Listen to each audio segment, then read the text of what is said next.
អកេឌីយូចងកូនប្រុសខ្ញុំចូលមហាវិទ្យាល័យហើយត្រូវការលុយទាំងនេះបងថ្លៃសិក្សាខ្ញុំសូមវល់លោកបើប្រាក់ខែខ្ញុំបានទីចៅស៊ឺគ្រប់យើងក្នុងមួយឆ្នាំបងពុនរាប់សិបលាននៅខ្វះប្រាក់ខែឯ5000យន់ឯកាន់ស្លាកសម្អុយនេះមកទីនេះធ្វើបាតកម្មប៉ះពាល់គេឈ្មោះក្រុមហ៊ុនយើងឬនេះដោះស្រាយយ៉ាងម៉េច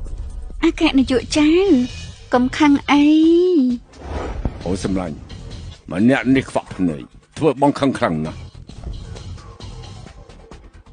អគ្គនាយកចៅខ្ញុំពិតជាត្រូវការលុយនេះជាបន្ទាន់ដើម្បីបងថ្លៃសាលាកូនមែនខ្ញុំត្រូវលើកទឹកចិត្តកូនខ្ញុំគេខំប្រឹងប្រែងខ្លាំងណាស់ឲ្យតែលោកព្រមឲ្យប្រាក់ខែនឹងមកខ្ញុំលោកឲ្យខ្ញុំធ្វើអីក៏បានដែរ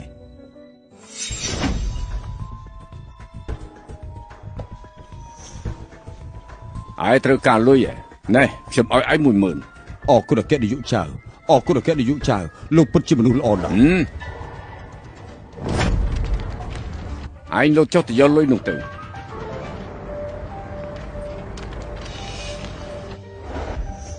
ប៉ាខ្ញុំឡើងទៅយកប្រាក់ខែមិនមែនមានរឿងអីទេដឹងអគ្គនាយកចៅខ្ញុំសុខចិត្តដើរចដើរជើងយកលុយថ្លៃពលកម្មដែលគួរទៅបាននោះខ្ញុំមិនចង់បាន10000ទេគ្រាន់តែចង់បាន5000ប្រាក់ខែរបស់ខ្ញុំមកវិញប៉ុណ្ណោះហើយអាចចូលតាមកម្មចដាបានតែយើងធានាថាកូនរបស់ឯងប្រកាសជាមិនអាចចូលរៀនមហាវិទ្យាល័យបានលោកចង់មកខំខ្ញុំមែនទេត្រូវហើយឯងបង្ខំទារប្រាក់ពីយើងទាំងមិនសប្បាយចិត្តយើងប្រកាសជាបង្ខំឯងវិញហើយតែយុត្តិធម៌ទេលោកពូ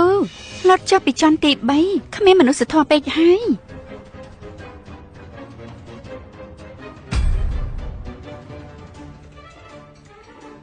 បើខ្ញុំលោតចុះពីលើនេះទៅលោកពិតជាដោះលែងកូនប្រុសខ្ញុំវិញខ្ញុំសាំញ៉ាំបើចង់លោតទៅបើមិនចង់លោតទេកូនឯងមិនអាចរៀនមហាវិទ្យាល័យបានឡើយសង្ឃឹមថាលោកធ្វើតាមសម្ដីទៅចុះពិតជាលោតមែនទេប៉ា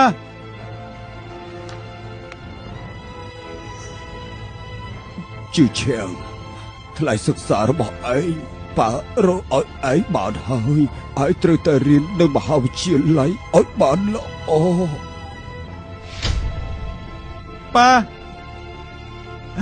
ខ្ញុំមិនខំប្រឹងប្រែងរៀនឲ្យអ្នកដែលធ្វើបាបប៉ាសងតម្លៃទាំងនេះមកវិញ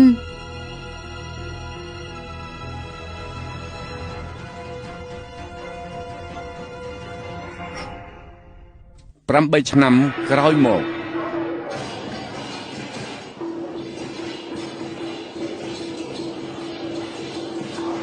លីជួយឆ្ងាល្អិតនេះពិតជាមានកំណត់ហើយបានធ្វើជាកូនប្រសាររបស់ចៅស៊ឺគ្រប់រឿងនេះពិបាកដល់លោកលីងហើយការនោះដើម្បីបង់ថ្លៃសាលាឲ្យជឿឆាំងទៅសុំលុយពីតកែចៅប្រហែលឆ្នាំមុននេះលោកលីងរត់ចុះរត់ឡើងប្តឹងតកែចៅតែជឿឆាំងបញ្ចប់ការសិក្សាមិនបោះផ្ទះមិននិយាយស្ដីថែមទាំងធ្វើកូនប្រសាររបស់សត្រូវទៀតបើសិនជាលោកលីងដឹងប្រកាសជាដួលស្លាប់ជាមិនខាន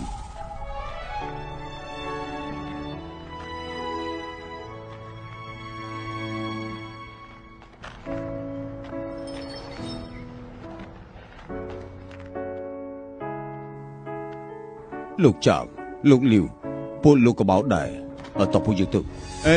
ពួកលោកកបោទៅថ្ងៃនេះកូនប្រុសខ្ញុំរៀបការនៅផឹកស្រាមង្គលការសិនទៅល្អិតម្នាក់នេះរៀបការហើយក៏ភ្លេចប្រាប់ឪពុករបស់គេដែរប្រហែលពេកហើយជឿឆាំងអ្នកសំទៀនមកពីណាហ្នឹងមិនឃើញអ្នកធំអចលនៈទ្របចៅស៊ឺគ្រប់រៀបមង្គលការឲ្យកូនប្រសាទេអចលនៈទ្របចៅស៊ឺគ្រប់ចៅមីនិងខ្ញុំមានគំនុំឈាមជឿឆាំងមិនអាចធ្វើកូនប្រសាគេបានទេសុំទោសលោកប្អូនកូនកំឡោះម្នាក់នេះគឺជាកូនប្រុសរបស់ខ្ញុំមកចូលរួមមង្គលការលោកថាអគ្គនាយកលីងជាកូនប្រុសរបស់លោកនិយាយផ្ដេសផ្ដាស់មែនអ្នកណាមិនដឹងថាអគ្គនាយកលីងជាមនុស្សមានមុខមាត់លីងជឿឆាំងពិតជាកូនប្រុសខ្ញុំមែនខ្ញុំជឿឆាំងប៉ាលោកអគ្គនាយកអ្នកសុំទាននេះថាគាត់ជាប៉ារបស់លោកទោះខ្ញុំដោះស្រាយប៉ាមកធ្វើអីកូនប្រុសឯងរៀបការប៉ាមិននឹងមិនអាចចូលរួមមង្គលការឯងបានទៅប៉ាអ្នកដែលមកនៅថ្ងៃនេះគឺសុទ្ធតែជាអ្នកមានមុខមាត់ប៉ាគឺជាអ្នកស្រុកស្រែជើងក៏ពិការមកទីនេះធ្វើខ្ញុំនឹងខ្មាស់គេណាជឿឆាំឯងរៀបការហើយក្នុងផ្ទះត្រូវតែមានចាស់ទុំចេញមុខដើម្បីមកជួបខាងសាច់ថ្លៃហើយម្យ៉ាងទៀតប៉ាមិនបានលួចប្លន់លួចកាក់ណានោះទេណាមានអ្វីត្រូវខ្មាស់គេដែរមើលចុះគឺប៉ាបានត្រៀមកណាត់ក្រហមសម្រាប់កូនប្រសាររបស់ប៉ាអាយ៉ាបានហើយវយគឺជានាងធំនៅក្នុងគ្រួសារចៅខ្វះលុយបន្តិចបន្តួចប៉ុណ្ណឹងហ៎ប៉ាទៅវិញទៅល្អជាង លេងជឿឆាំងបងធ្វើស្អីហ្នឹងភ្ញៀវសំខាន់មកដល់ហើយប៉ាឲ្យបងទៅស្វាគមន៍គាត់ វុយ គាត់ជាអ្នកណាមើលមកដូចជាអ្នកក្រ នេះគឺជាកូនប្រសើរមែនទេនេះជាជាតិមាសរបស់ម្ដាយជឿឆាំងទុកជូនប្រពន្ធរបស់ជឿឆាំងណាគាត់គឺជាអ្នកចិត្តខាងបងប្រុសនៅស្រុកស្រែពូឆាំងសានដឹងថាថ្ងៃនេះបងរៀបការទើបមកអបអរជឿឆាំងឯងនិយាយស្អីយើងគឺជាប៉ារបស់ឯងណាទឹកចិត្តពូខ្ញុំទទួលទុកហើយណាពូវុយស្អីក៏មិនខ្វះដែរពូទៅវិញសិនទៅ ជាងជៀនជូនប៉ានេះយកទៅឲ្យអ្នកផ្សេងពាក់ទៅខ្ញុំមើលទៅអ្នកចាំមកផឹកស៊ីទៅទេដឹងអ្នកស្រែចេះចិត្តកេងប្រវ័ញ្ចមែនជាឆាំងបងខ្លាចជាអ្នកទីក្រុងហើយសាច់ញាតិស្រុកស្រែក៏ខ្វក់ស្អុយបាប់នេះយកល្អកាត់ផ្ដាច់ទៅ អូនសម្លាញ់មិនអីទេចាំបងដេញគាត់ទៅវិញភ្លាម ត្រូវហើយថ្ងៃនេះប៉ារកក្មេងជូតស្បែកជើងនៅមិនទាន់មកមិនអញ្ចឹង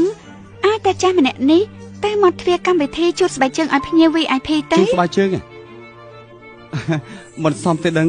ទឹកចិត្តចាស់មិនឲ្យគាត់ធ្វើទៅទេឆាប់ទៅដូរកៅអៅហើយទៅជូតស្បែកជើងនៅមាត់ទ្វារ VIP ទៅ ជឿឆាំងប៉ាធ្វើឲ្យខ្មាស់គេណាស់តោះមែនទីនឹងសូម្បីតែពុកក៏មិនទទួលស្គាល់ប្រកាសហើយខ្ញុំឲ្យប៉ាទៅតែប៉ាមិនទៅធ្វើឲ្យវុយដឹងថាប៉ាជានរណាទៀតប៉ាចង់រំខានមង្គលការរបស់ខ្ញុំចោលខ្ញុំនៅទំនេរមួយជីវិតទេល្អជឿឆាំងឲ្យកុំខឹងល្អប៉ាជូតស្បែកជើងឲ្យជាកូនប្រុសរបស់ប៉ាឲ្យប៉ាធ្វើអីក៏បានដែរបានហើយ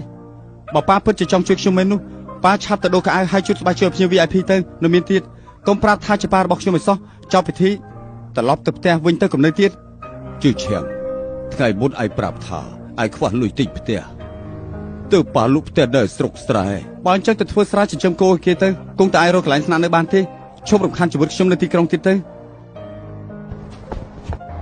កូនម្នាក់នេះមិនក៏ទៅជាបែបនេះទៅវិញប៉ាខ្ញុំនឹងខំប្រឹងរៀនឲ្យអ្នកដែលធ្វើបាបប៉ាសងតម្លៃទាំងអស់នោះមកវិញជាជាម្ដាយរបស់ជឿឆាំងមិនអាចបាត់បង់ទេ